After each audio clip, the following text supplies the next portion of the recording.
You see that? Alright, I'll tell you what I'm going to do. That over there is the dumbest thing this side of the Mississippi River.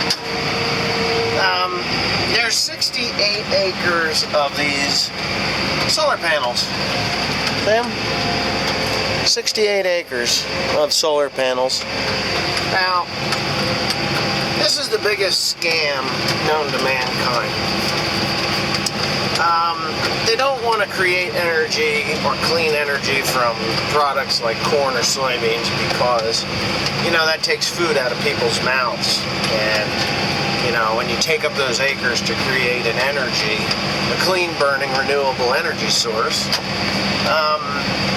you know, you're taking food out of little babies' mouths over in Africa, which, you know, if you watch my channel and are smart, you know that that's an absolute 100% lie. When you make alcohol from corn and take the oil out of soybeans, there's still things left like soybean meal and distillery grains, which can be fed to cattle, which, you know, we eat. Hello, we're not taking anything out. Maybe about a third of the product that you're using goes into the fuel. I'm not even 100% sure on that. But this here is brilliance at its best. When these panels are brandy spanking new and they put them up there, and the sun's shining, you know, and they're generating electricity at their greatest capacity, they are only producing 22% efficiency. And that's a fact. That's an actual statistical fact. Now, that's when they're brand spanking new. Now, the life of these solar panels, they're saying that these panels will be here for 20 years. That's the contract on them. Now, the life of the solar panel at 10 years is half of what it is at new.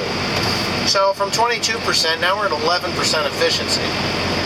Now, there's only like 3 days a year that they're at their full capacity. That is the summer solstice, right? The longest days of the year. The equinox is in between that. Spring equinox, fall equinox, the summer solstice, and the winter solstice. Okay, I believe so. Anyway, you have the longest and the shortest days. Well, even if in those 3 days, the longest 3 days of the year, where it hits its, you know, the minute before, the minute of, and the minute after, those 3 longest days, I think it stays at the same minute. The sun sets the same on those 3 days. Even if you do have crisp, clear skies, you're still maximum brand new solar panels right out of the box, 22% efficiency.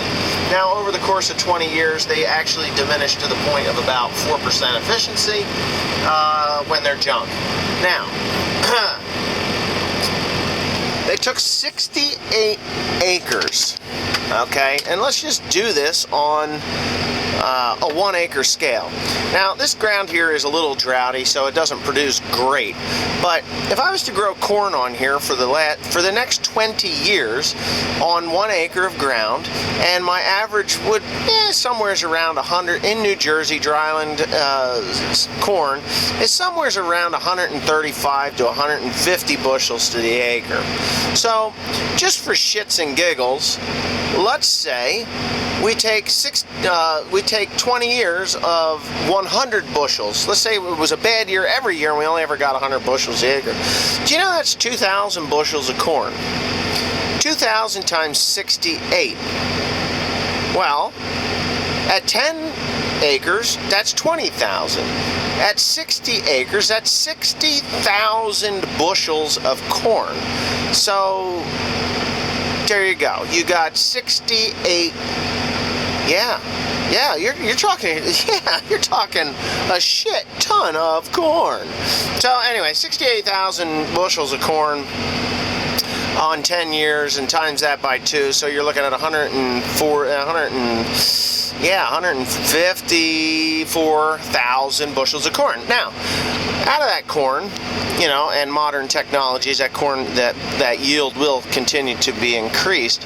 Not only can you just sell that grain, but you could bale up those corn stalks and make cellulistic ethanol from the corn stalks.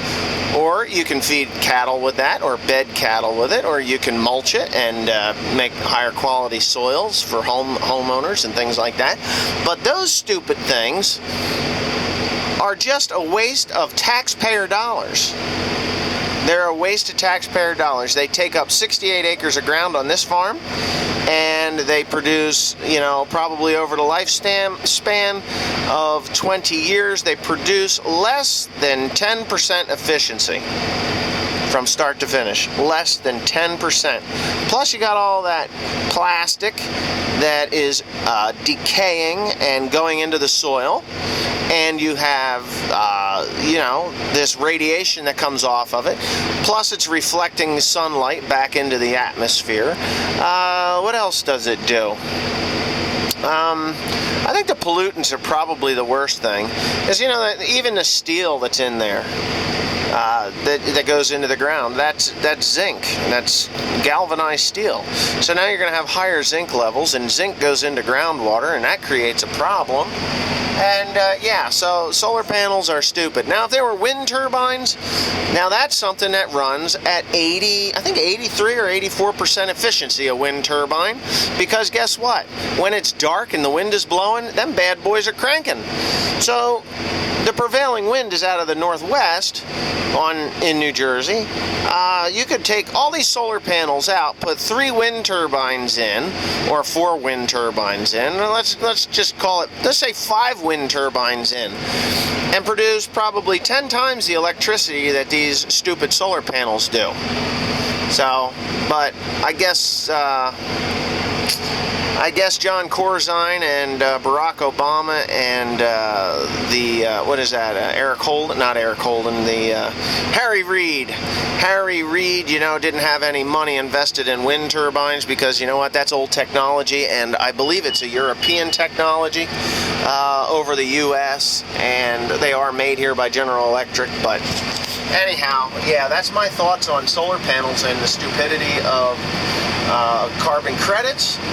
Carbon credits, I'm going to go quick summary on those. About 20 years ago, carbon credits were devised for farmers for carbon storage. If you did no-till farming, or if you had like permanent pasture, you could collect a carbon credit, 1.5 carbon credits per acre. And, and so every year, as a mulch grower, that would be totally awesome. But the problem is, I would be a millionaire right now.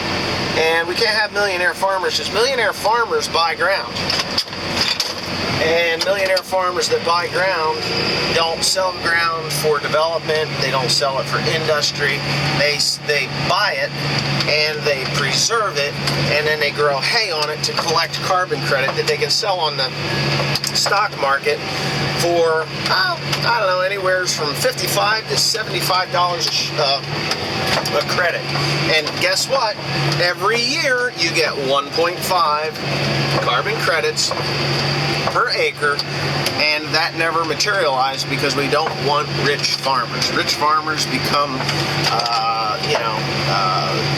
they become millionaires, and millionaire farmers don't allow land to go into development, which halts the urban sprawl and halts the urbanization and metropolitanization of the country.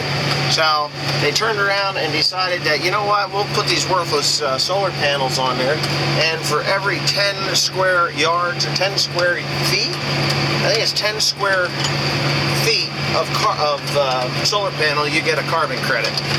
And that's where they went. So us farmers still have to scratch in the dirt, which is fine. I mean, I love my job. I'm not complaining one lousy bit.